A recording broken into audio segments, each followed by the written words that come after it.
क्या आपने कभी अपने विचारों को आते जाते देखा है?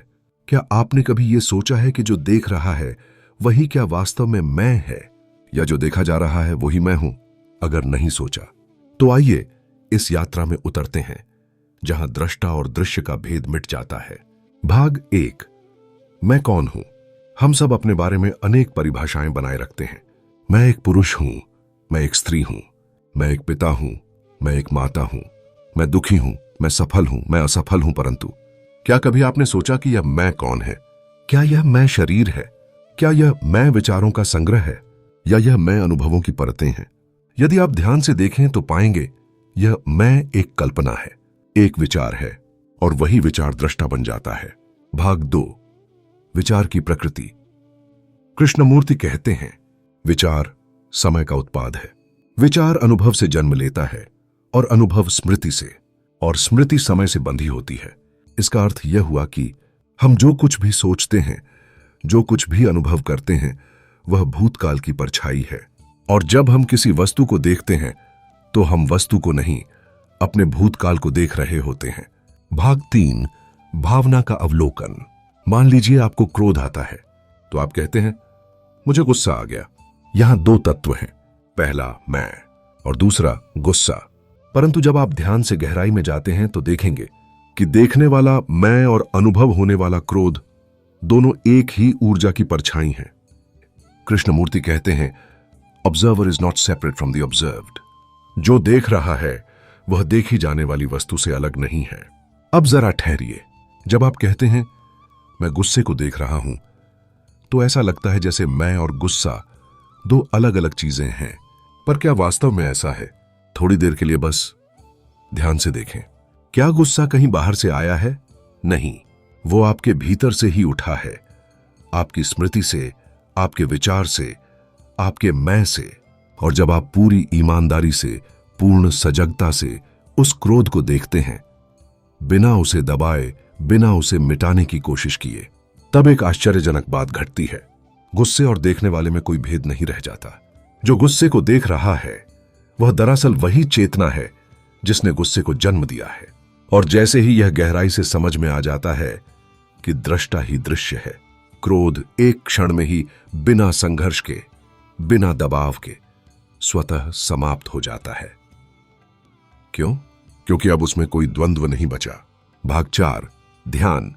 जब देखने वाला ही मौन बन जाए। ध्यान क्या है? क्या आंखें बंद कर लेना?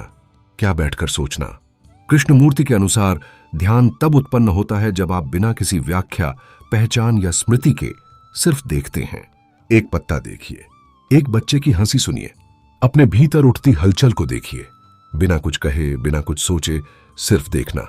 यही प्योर अवेयरनेस है, जहां दृष्टा और दृश्य विलीन हो जाते हैं। भाग 5। रिश्तों में दृष्टा दृश्य की सच्चाई। रिश्तों में हम क्या करते हैं? हम व्यक्ति को जैसा वह है वैसे नहीं देखते, बल्कि जैसे हमने उसे समझा है वैसे देखते हैं। माता पिता, साथी, मित्र, हर किसी के प्रति हमारा एक इमेज बना होता है, और हम उस इमेज को देखते हैं, व्यक्ति को नहीं। कृष्णमूर्ति कहते हैं, the moment you create an image about someone, love dies. जिस क्षण आप किसी के बारे में कोई छवि बना लेते हैं, प्रेम मर जाता है। तो मतलब क्या है? मान लीजिए किसी ने आपको धोखा दिया, अब आपने उनके लिए एक छवि बना ली। यह आदमी विश्वास के योग्य नहीं है। अगली बार जब आप उसे देखेंगे तो आप उसे नहीं देख रहे होंगे, आप उस छवि को देख रहे होंगे जो आपने अपने मन में बना ली है। यही छवि, इमेज, असली दीवार है। छवि कैसे बनती है? अनुभव के आधार पर, स्मृति के आधार पर, दूसरों की बातों पर, हमारे संस्कारों, अपेक्षाओं, भय या लालच से। यह सब मिलकर हम मन ही मन एक फिल्टर बना लेते हैं। प्रेम क्यों मर जाता है? क्योंकि जब आप सामने वाले को उसकी सजीवता में नहीं देखते, बल्कि एक स्थिर छवि के माध्यम से देखते हैं, तो उसमें कोई नई अनुभूति नहीं रह जाती। अब आपका संबंध उस व्यक्ति से नहीं, बल्कि आपके मन की कल्पना से होता है। और प्रेम कभी कल्पना से नहीं होता। प्रेम होता है सजीव स्पर्श से, इस क्षण की ताजगी से। जब आप सचमुच देखते हैं, बिना किसी पूर्व धारणा के, तब न तो कोई छवि बचती है और न ही कोई मैं जो देखने वाला है। बस देखना ही बचता है। और यही निर्मल देखना, जहां न कोई छवि है न कोई स्मृति, वहीं से प्रेम जन्म लेता है। आइए अब इसे कुछ प्रैक्टिकल उदाहरणों के साथ पूरी स्पष्टता से समझते हैं। पहला, गुस्से के क्षण में किसी ने आपको अपमानित किया। आप सोचते हैं यह हमेशा ऐसा ही करता है। अब आपने इमेज बना ली। अब आप व्यक्ति को नहीं देख रहे, आप उस इमेज को देख रहे हैं जो गुस्से, स्मृति और दर्द से बनी है। प्रेम का अंत। दूसरा, रिश्तों में पति पत्नी एक दूसरे के बारे में धारणाएं बना लेते हैं। यह तो हमेशा शिकायत करती है, इसका स्वभाव ही ऐसा है, इससे कुछ उम्मीद करना ही बेकार है। हर बार जब वे मिलते हैं तो उनके बीच में ये छवियां खड़ी रहती हैं। प्रेम धीरे धीरे दम घोंट कर मर जाता है। तीसरा, बच्चों के साथ मां बाप अक्सर अपने बच्चों को उनके अतीत के आधार पर देखते हैं। यह तो पढ़ाई में कमजोर है, इससे कुछ बड़ा नहीं होगा। यह हमेशा लापरवाह रहता है। अब बच्चा चाहे बदल भी जाए, लेकिन उस पर लदी छवि उसे बांध दे। प्रेम का स्वभाव खो जाता है। अब प्रेम नहीं, केवल अपेक्षा और तुलना बचती है। चौथा, आध्यात्मिक संदर्भ में जब आप गुरुओं या किसी धर्म ग्रंथ को आस्था की छवि के साथ देखते हैं तो आप उसमें नया कुछ नहीं देख सकते। आप केवल वही पाएंगे जो आपकी छवि पहले से कहती है। सच्चा प्रेम या भक्ति फिर नवीन नहीं रह जाती, वह बस एक दोहराव बन जाती है। छवि में संबंध मर जाता है, और जहां संबंध मरता है वहां प्रेम नहीं टिकता।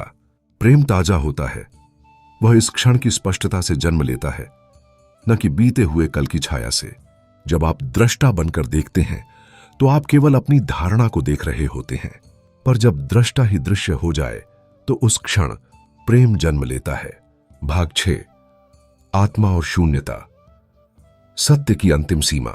हम सदियों से मानते आए हैं आत्मा अमर है, लेकिन कृष्णमूर्ति कहते हैं जब आप विचारों से परे जाते हैं तो वहां आत्मा जैसा कुछ नहीं होता, बस शून्यता होती है।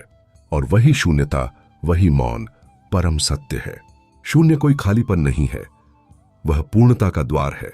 जब मैं समाप्त होता है तब जो बचता है वही सत्य है। भाग 7, मौन ही अंतिम उत्तर है। अब तक की यात्रा में आप जान चुके हैं कि दृष्टा और दृश्य अलग नहीं है। विचार और अनुभव समय की रचना है, मौन ही ध्यान है, और शून्यता ही परम अस्तित्व। इस बिंदु पर पहुंचने के बाद अब कहने को कुछ शेष नहीं रहा। मौन स्वयं गुरु बन जाता है। भाग 8, सोच का द्वंद्व और उसका अंत। सोच, विचार, तर्क, यही तो हमारे जीवन की नींव है। पर क्या आपने कभी सोचा है कि यह सोच ही हमारे भीतर द्वंद्व, भय और असुरक्षा को जन्म देती है? जब आप कहते हैं मुझे अच्छा बनना है, तो आप मान लेते हैं कि आप अभी बुरे हैं। यही सोच विभाजन पैदा करती है, मैं और वह जो मैं बनना चाहता हूं के बीच। कृष्णमूर्ति इसे कॉन्फ्लिक्ट ऑफ बिकमिंग कहते हैं। और जब तक यह द्वंद्व है तब तक शांति असंभव है। अब प्रश्न यह है, क्या सोच को देखा जा सकता है बिना उसकी दास्ता में फंसे? कृष्णमूर्ति कहते हैं आप जब सोच को स्वयं से अलग नहीं मानते, जब आप देखते हैं कि मैं ही सोच हूं, उसी क्षण द्वंद्व समाप्त हो जाता है। और उस क्षण जन्म होता है मौन का, जहां विचार समाप्त पर सचेतनता जीवित होती है। भाग 9, जीवन को देखने की कला। कृष्णमूर्ति का संपूर्ण दर्शन एक बिंदु पर आता है। देखना एक कला है, पर क्या हम वास्तव में देखते हैं? हम किसी को देखते हैं तो हमारे मन में चलता है यह व्यक्ति ऐसा है, पहले ऐसा कर चुका है, यह अच्छा है, यह बुरा है। तो असल में हम व्यक्ति को नहीं देख रहे, बल्कि अपनी स्मृति को देख रहे हैं। देखने की कला का अर्थ है बिना निर्णय के देखना, बिना तुलना के, बिना शब्दों के, केवल जो है उसे उसी रूप में देखना।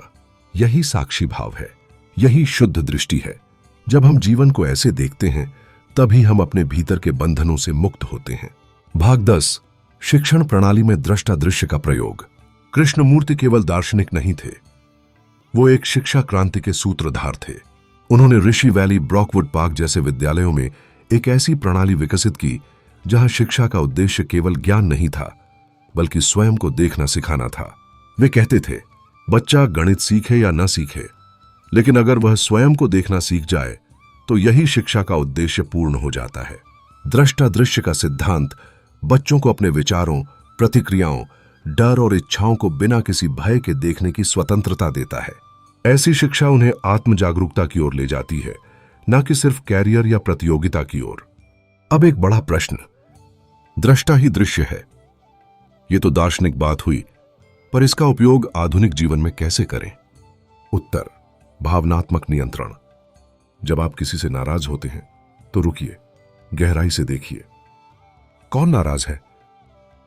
क्या वह क्रोधी मैं ही हूं या मैं केवल एक क्षणिक प्रतिक्रिया हूं? आप पाएंगे क्रोध आता है और चला जाता है, पर देखने वाला मौन रहता है। सोशल मीडिया की आक्रामकता। आपको कोई ट्रोल करता है या कोई टिप्पणी चुभती है, क्या तुरंत प्रतिक्रिया देना जरूरी है? या आप देख सकते हैं कि आपकी प्रतिक्रिया कहां से आ रही है? दृष्टा बनिए और प्रतिक्रिया के बजाय प्रतिबिंब दीजिए। करियर और असुरक्षा। अगर मुझे प्रमोशन नहीं मिला तो मैं क्या हूं? अगर लोग मुझे पसंद नहीं करते तो? इस सब के पीछे जो मैं बैठा है, क्या वह वास्तविक है या केवल एक सामाजिक छवि? जब हम देखते हैं कि मैं ही वह छवि है, तो छवि टूटती है और मुक्ति शुरू होती है। भाग 12। मृत्यु और पुनर्जन्म। क्या वास्तव में कुछ बचता है? मृत्यु एक ऐसा विषय जिससे हम बचते हैं, डरते हैं, लेकिन फिर भी रोज उससे गुजरते हैं, अपने विचारों में, रिश्तों में, सपनों में। कृष्णमूर्ति ने कहा, मृत्यु का अर्थ है अंत, और जहां अंत नहीं है वहां नवीनता संभव नहीं। मृत्यु को हम कैसे देखते हैं? हम में से अधिकांश लोग मृत्यु को एक घटना के रूप में देखते हैं, एक बिंदु जहां शरीर रुक जाता है, सांसें थम जाती हैं। फिर आते हैं सिद्धांत, आत्मा निकल गई, पुनर्जन्म होगा, स्वर्ग या नरक मिलेगा। लेकिन कृष्णमूर्ति कहते हैं, जब आप वास्तव में देखते हैं कि आप क्या हैं, विचारों, स्मृतियों, अनुभवों का संग्रह, और जब ये सब समाप्त होते हैं तो वही मृत्यु है। इसका अर्थ हुआ, मृत्यु हर पल घट सकती है अगर हम अपने मैं को मरने दे सकें। उदाहरण, आप किसी के प्रति रंजिश रखते हैं, लेकिन एक क्षण आता है जब आप उस रंजिश को बिना पकड़े देख लेते हैं, और उस क्षण वह मृत्यु का अनुभव बन जाता है, क्योंकि आप जो उस पीड़ा से बंधे थे अब नहीं रहे। कृष्णमूर्ति के अनुसार, to die to the past is to be truly alive. अतीत को समाप्त करना ही वास्तव में जीवित होना है। कृष्णमूर्ति यहां यह बता रहे हैं कि जब तक हम अतीत की यादों, दुखों, सफलताओं, असफलताओं, गिल्ट या इच्छाओं से बंधे रहते हैं, तब तक हम वर्तमान क्षण में पूरी तरह जीवित नहीं होते। हम बीते अनुभवों के बोझ से वर्तमान को देख ही नहीं पाते। मर जाना अतीत से तात्पर्य है पुराने विचारों, मान्यताओं, धारणाओं से मुक्त होना। कल की पीड़ा और कल की प्रसन्नता दोनों को छोड़ देना, हर पल को नएपन के साथ देखना। जब हम ऐसा कर पाते हैं तभी हम सचमुच जीवित होते हैं, क्योंकि तब हमारा मन पूरी तरह वर्तमान में होता है, सजग होता है, जागरूक होता है। यह एक आध्यात्मिक जागरण की स्थिति है जहां जीवन का अनुभव नया, ताजा और सच्चा होता है। भाग 13, दृष्टा ही ब्रह्म है, वेदांत और कृष्णमूर्ति। अब हम इस रहस्य को वेदांत के प्रकाश में देखें। वेदांत कहता है, अहम ब्रह्मास्मि, मैं ब्रह्म हूं, दृष्टा ही आत्मा है, जो देख रहा है वही सत्य है। अब यहां एक अद्भुत समानता दिखती है। वेदांत का आत्मा ब्रह्म से अभिन्न है और कृष्णमूर्ति का ऑब्जर्वर भी अलग नहीं है ऑब्जर्व्ड से। मुख्य अंतर, वेदांत और कृष्णमूर्ति दृष्टिकोण भिन्न लेकिन दिशा एक। वेदांत कहता है, तू आत्मा है और आत्मा ही ब्रह्म है। चेतना को आत्मा कहा गया है, जिसे जानने पर परम सत्य का बोध होता है।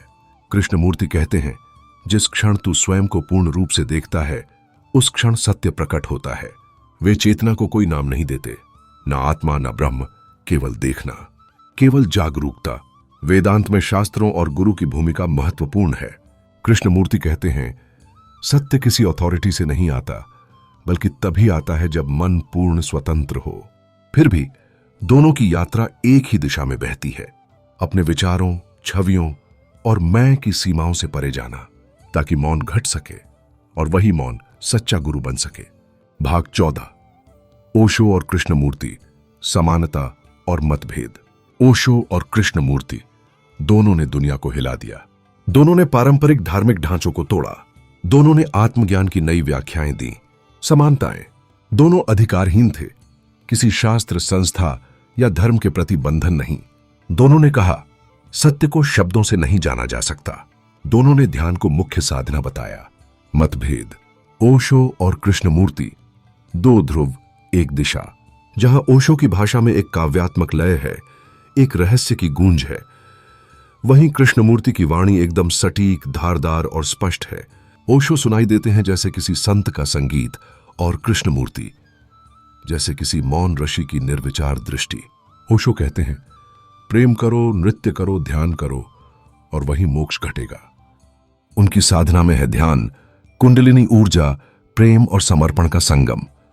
वहीं कृष्णमूर्ति कहते हैं, सिर्फ देखो, बिना किसी विचार, बिना किसी विश्लेषण के। देखना ही ध्यान है। उनकी साधना है केवल प्योर अवेयरनेस, ना कोई मंत्र, ना कोई प्रक्रिया, केवल निर्विकल्प देखना। ओशो ने आश्रम बनाए, रजनीशपुरम जैसी अंतरराष्ट्रीय कम्यून्स की स्थापना की। कृष्णमूर्ति ने जीवन भर किसी भी संगठन को अस्वीकार किया, यहां तक कि खुद की बनाई संस्था तक को तोड़ दिया, कहते हुए, सत्य तक पहुंचने के लिए कोई संस्था, कोई गुरु, कोई मार्ग नहीं चाहिए। तो भले ही माध्यम अलग हों, शब्दों की ध्वनि भिन्न हो, लेकिन दोनों की यात्रा मौन की ओर ही जाती है। ओशो ने कृष्णमूर्ति को शुद्ध क्रिस्टल कहा था, लेकिन यह भी जोड़ा कि वे हृदय से नहीं, मस्तिष्क से बोले। जबकि कृष्णमूर्ति का उत्तर होता, हृदय वही बोलता है जो मस्तिष्क पूर्ण रूप से देख पाता है। भाग 15, मौन की अंतिम छलांग, विचार के पार क्या है। अब हम अंतिम द्वार पर हैं, वहां जहां न विचार है, न भावना, बस मौन है। कृष्णमूर्ति कहते हैं, when the observer ends, silence begins, and in that silence, truth blossoms. जब देखने वाला समाप्त हो जाता है तो मौन आरंभ होता है, और उस मौन में सत्य प्रस्फुटित होता है। इस मौन में कोई मैं नहीं बचता, कोई इच्छा नहीं, कोई डर नहीं, कोई अनुभव की चाह नहीं। वहां केवल शुद्ध उपस्थिति होती है। विचार से परे जाना कोई क्रिया नहीं है, यह एक सहज झलक है। इस पूरी यात्रा का सार क्या है? हमने देखा कि मैं एक विचार है, वह मैं ही दृष्टा बनता है, और जब वह दृष्टा यह देखता है कि वही दृश्य है, तब द्वैत समाप्त होता है। और जहां द्वैत समाप्त होता है, वहां शांति होती है, वहां प्रेम होता है, वहां परम मौन होता है। कृष्णमूर्ति हमारे गुरु नहीं बनना चाहते थे, वे हमें बस आईना देना चाहते थे, ताकि हम स्वयं को देख सकें। जिसे हम संसार कहते हैं, वह वास्तव में हमारी चेतना का ही विस्तार है। और जब दृष्टा और दृश्य में भेद मिट जाता है, तब बचता है केवल मैं, और वही मैं साक्षी, परब्रह्म, परमात्मा है। अनुभूति का अंतिम द्वार मैं ही वह हूं। यह अंतिम चरण है उस यात्रा का जो आरंभ हुई थी एक साधारण से प्रश्न से, मैं कौन हूं। अब हम जहां पहुंचे हैं, वहां कोई उत्तर नहीं बचा, केवल मौन है। न तो कोई दिशा है, न कोई लक्ष्य, केवल होना है, शुद्ध, निर्विकल्प और अपरिग्रही। अब आइए एक ध्यान करते हैं। बैठ जाइए शांत और सहज स्थिति में, अपनी आंखें बंद करें, एक गहरा श्वास लें और छोड़ें। अब बस स्वयं को छोड़ दीजिए। सभी ध्वनियां, विचार और शरीर की अनुभूतियां, उन्हें केवल देखिए। कोई प्रतिरोध नहीं, कोई हस्तक्षेप नहीं। अब मन में एक प्रश्न को उठने दें, धीरे से, क्या मैं यह शरीर हूं? अब उस प्रश्न को जाने दीजिए, जैसे पत्ते हवा में उड़ते हैं। फिर दूसरा प्रश्न, क्या मैं यह विचार हूं? क्या मैं यह अनुभव हूं? अब केवल मौन सुनिए, उसी मौन में उतरिए। वहां आप पाएंगे, मैं हूं, लेकिन मैं कोई वस्तु नहीं। मैं हूं, लेकिन मैं किसी रूप में नहीं बंधा हूं। मैं हूं, लेकिन मैं ही सब कुछ हूं। यही अहम ब्रह्मास्मि है। अब विचार करें, क्या दृश्य कभी दृष्टा से अलग हुआ? हम जीवन भर दुनिया को देखते हैं, लेकिन यह देखने वाला कभी नहीं बदलता। अनुभव बदलते हैं, शरीर बदलता है, भावनाएं आती जाती हैं, लेकिन जो देख रहा है वह नहीं बदलता। अब यही दृष्टा जब स्वयं को ही देखने लगता है, तब एक विलक्षण घटना घटती है। दृश्य और दृष्टा एक हो जाते हैं। तुम सागर को लहरों में देखते थे, अब लहरों को सागर में देखो, फिर अंततः केवल सागर ही रह जाएगा। यही है वो अंतिम बिंदु जहां दृष्टा, दृश्य और दर्शन तीनों लय हो जाते हैं। न्यूरोसाइंस कहता है, ब्रेन केवल सेंस डेटा प्रोसेस करता है, लेकिन जो देखता है वह डेटा नहीं है, वह चेतना है। दृष्टा एक ऐसी सत्ता है जो किसी स्कैनर या लेंस से नहीं पकड़ी जा सकती। यही दृष्टा वह परम सत्य है। अब सब कुछ छोड़ दिया जाए, ज्ञान, प्रश्न, अनुभव, यहां तक कि मैं की भी अनुभूति। अब केवल मौन शेष रहे। जब दृष्टा ही दृश्य है, तब कोई द्वैत नहीं बचता, और जहां द्वैत नहीं, वहां आनंद ही आनंद है। वही है सत्य, वही है मुक्ति, वही है आप। यदि इस यात्रा ने आपको भीतर से स्पर्श किया है, तो इसे अपने तक सीमित न रखें। इसे उन सब तक पहुंचाएं जो जीवन की गहराइयों में उतरना चाहते हैं। और अगर अब भी कोई प्रश्न शेष है तो वही प्रश्न बन जाए आपकी अगली साधना।